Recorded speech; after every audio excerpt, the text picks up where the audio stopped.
মানুষে খালি কয় কলে এ দেশে বিচার নাই। কে বলছে বিচার নাই? গরিব মানুষ যদি ২০-৩০ হাজার টাকা কিস্তি নেয় কোনো এনজিও থেকে বা কোনো ব্যাংক থেকে, একটা কিস্তি যদি সময় মতো না দিতে পারে, পরের মাসে জরিমানা। এর পরের মাসে বাড়িতে আইসা গরু ছাগল নিয়ে যায়। এই যে দেখেন, এই বোনটার কি করছে, কিস্তির টাকা না পাইয়া নাকি জামা কাপড় খুইলা ফেলাইছে। এনজিও কর্মীরা জামা কাপড় খুইলা ফেলাইছে, বুঝেন কোন পর্যায়ে গেছে। আর এ দেশে ১,০০০, ২,০০০, ৪,০০০, ৫,০০০ কোটি টাকা এক একজনে, এক এক শালারা, বুড্ডা শালারা ঋণ কইরা ব্যাংকে থেকে লোন নিয়া ২০-২৫ বছর হয়ে গেছে গা, তারা লোন শোধ করে না, দেয় না।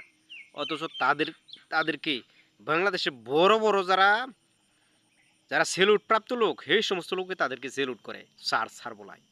বুঝতে পারছেন? আর বাংলাদেশে বলে বিচার নাই। কে বলছে বিচার নাই? হ্যাঁ, টাকা চাওয়ার সাহস নাই, তারপরও তো স্যার স্যার বলে বলাইতেছে।